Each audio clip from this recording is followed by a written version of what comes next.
Star Wars is back.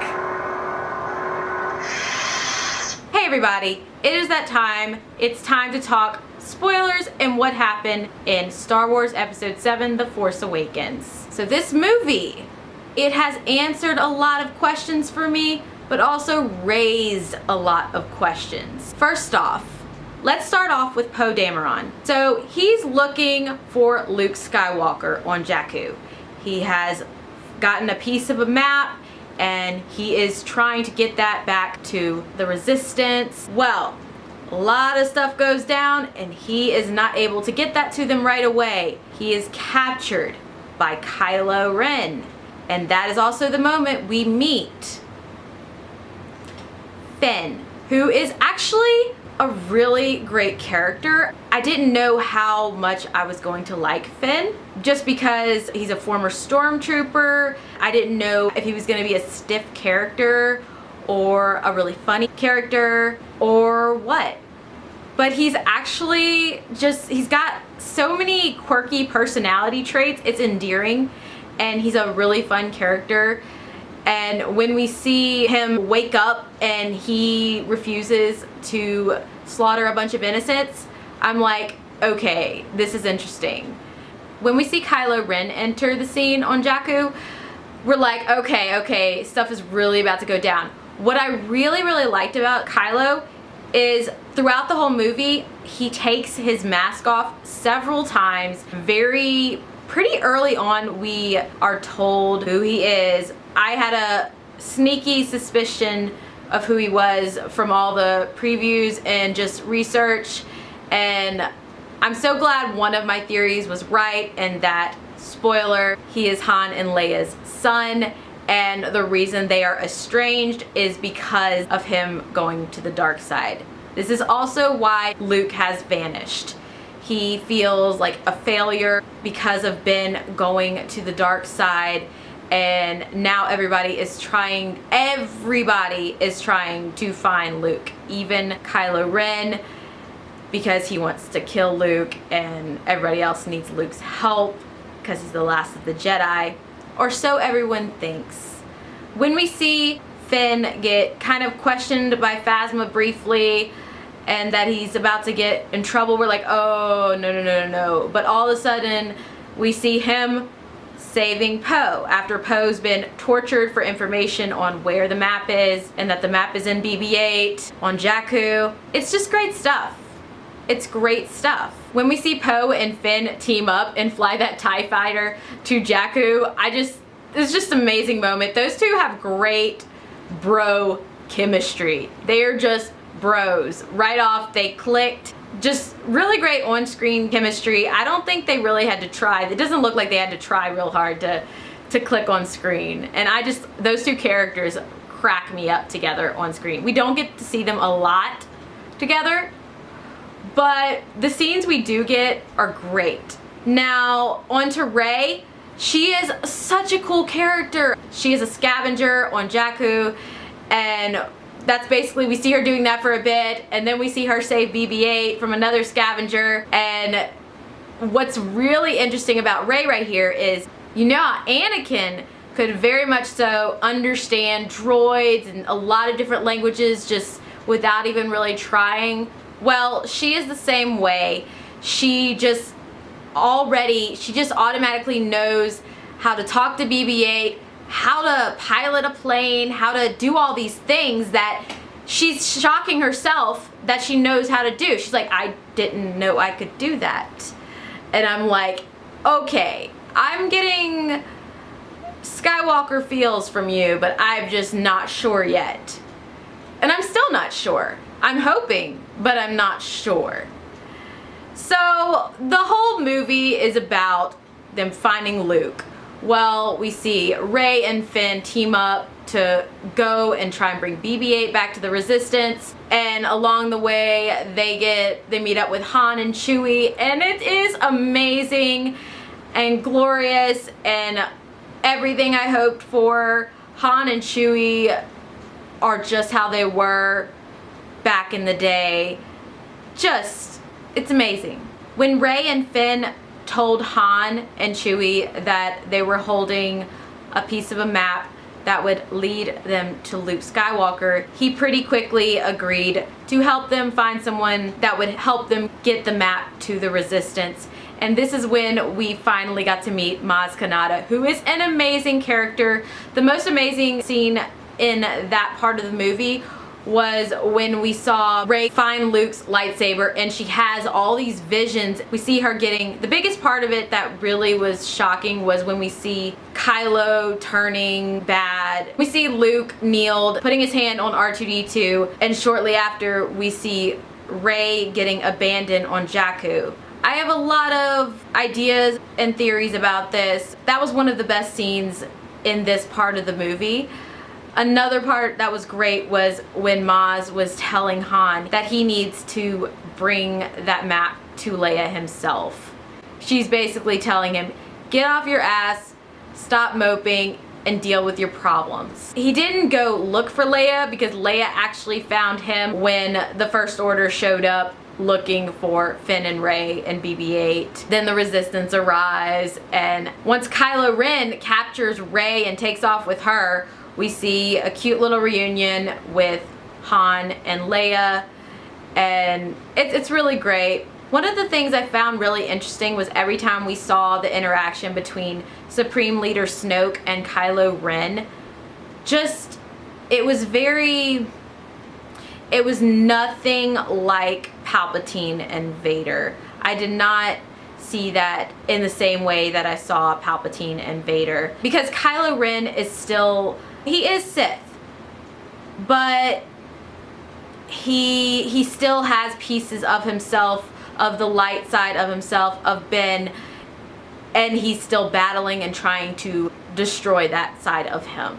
So it's just really interesting watching that, because when we saw Anakin go dark, it happened pretty quickly, and Kylo Ren is already full-on Sith and he's still struggling, and I found that very interesting and a great way to watch the character develop. I really like that. Supreme Leader Snoke, I can't wait to see him actually in person in the movie, because all we've seen of Supreme Leader Snoke are holographic conversations.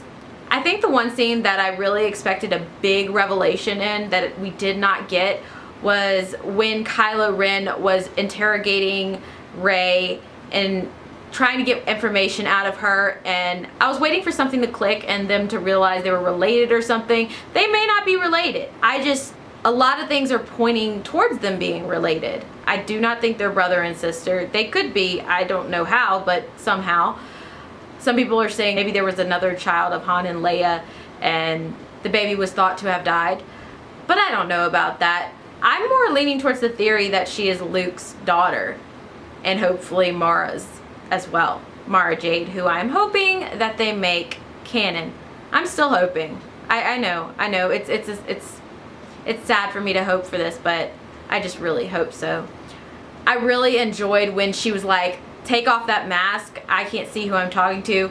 That's not exactly what she said, but that's basically what she said. When he took it off and we saw his face for the first time in the movie, it really hit me hard to watch that. Every time we see his face in the movie, his eyes are watery and he's just in a very emotional state constantly. He's always throwing temper tantrums, hitting his lightsaber against things when Finn escapes, when Rey escapes, it's a mess. It's a mess. He just keeps getting pissed off. Even the stormtroopers know to back away when he's mad. The best part of Rey's escape from Kylo Ren was the fact that we really saw how the Force works and the Jedi mind tricks, because the first two times she tried to get the stormtrooper to release her, she was very emotional. And then when he finally walked around in front of her and she was speaking to him straight on, deadpan face, she turned her emotions off and just told him what to do, and he did it. It was great. It was great to watch that, and I love the way that was filmed and done. Bravo, Daisy Ridley. It was very well acted. Great scene. One character we do not see enough of is Captain Phasma. I think that was a very sad thing, but I have hope that she is going to be still around in the next movies because we did not see her die. There was a really cute scene with Han and Chewie where they decided to put her in a trash compactor. That was a very fun scene and I cracked up laughing. Alright, so the final act of the movie is what really ripped my heart out of my chest. When we finally see Han approach Kylo Ren, call him Ben, right when he said Ben, I started tearing up. When Kylo deceived Han and was starting to act like he was coming back to the good side and was like, I need your help for this, and Han says anything, and when he's holding his lightsaber right there, I'm looking at it and I'm like, no.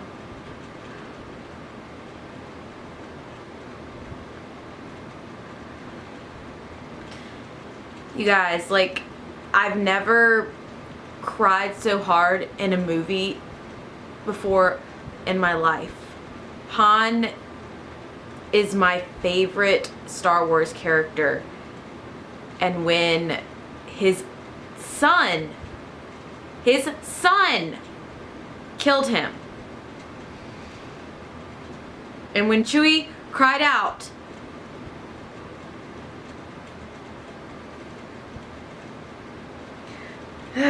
see, I need cuddles from this, my little Lily as an Ewok, because this is just too much for me. I've seen the movie twice now, and I still can't deal with the fact that Han is gone. I knew it was a distinct possibility that that was going to happen, but I honestly was thinking along the lines of that Chewie might die. Chewie is another favorite character of mine, but I was more prepared for Chewie's death than Han's. And when it ended up being Han, it's not okay. And then when we saw Leia feel his death, I was not okay at that point. I was losing it. My makeup was smeared all over my face. It was bad. No. Yeah, it was bad. After he fell and the bombs which Han and Chewie had been setting before the big confrontation in Han's death, when Han dies and Chewie starts shooting at Kylo Ren and injuring him and setting off the bombs, it's such an emotional and defining moment, I think, especially for Chewie as a character.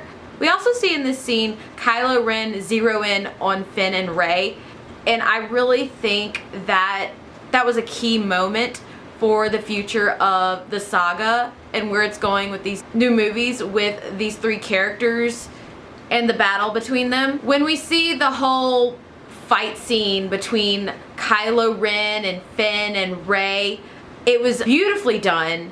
And what I really, really loved was when Rey finally picked up that lightsaber and battled Kylo Ren. And basically won that fight without any real lightsaber training.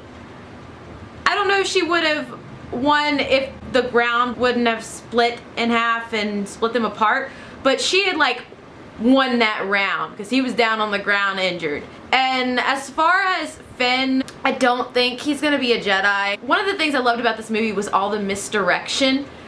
We were all led to believe, I didn't really think that he was going to be a Jedi. I just had a feeling. I always had a feeling about Rey, and my feelings were confirmed that Rey is going to be a Jedi. And Finn, he wasn't even supposed to have the lightsaber. Maz just gave it to him so he could give it to Rey eventually. When we see Rey and them go back and they've won that small battle and we see Leia hug Rey, I think some people are thinking that maybe that's a sign about her possibly being her mother. I really don't think that's her mom. I could be wrong. I could be wrong. I don't know. I'm not one of the writers. I'm not behind the scenes in this movie. I'm excited just as much as every other Star Wars fan to find out what the backstory is behind all of these characters. Now, the scene that had me, it was a great scene, don't get me wrong.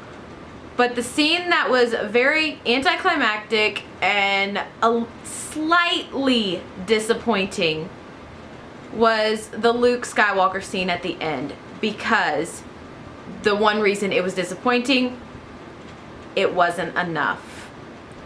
We see Rey finally go in the Millennium Falcon with Chewie and R2-D2 to where they finally found Luke, and she walks up like a million steps and we see her approach Luke.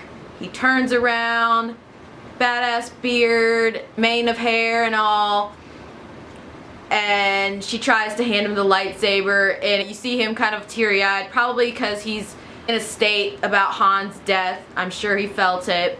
And also because if he is Rey's father, that could be another reason that he's teary-eyed. But I don't understand why they couldn't give us at least one line from Luke.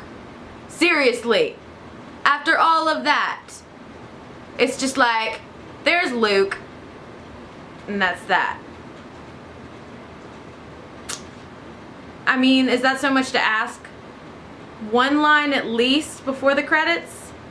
Now we have to wait, what, 2 years or something for the next movie? I know we're getting Rogue One in between them, but I just really, really wanted at least one new line from Luke. Oh well. This movie was really great though. I really, really loved it. The only things that disappointed me, as I said in my other review, were no lines from Luke, of course Han's death, not enough Phasma. I mean, she is very promoted and we just didn't get enough of her. General Hux was pretty cool too as well. I don't know if I really mentioned him much, but he was pretty awesome. Leia, she was great. Carrie Fisher, I love her. I admire her and I'm so glad that she came back. And I can't wait to see the reunion between her and Luke when he returns in the next movie. I hope y'all enjoyed this review. Continue to comment, like, and subscribe, and may the Force be with you. Bye, guys.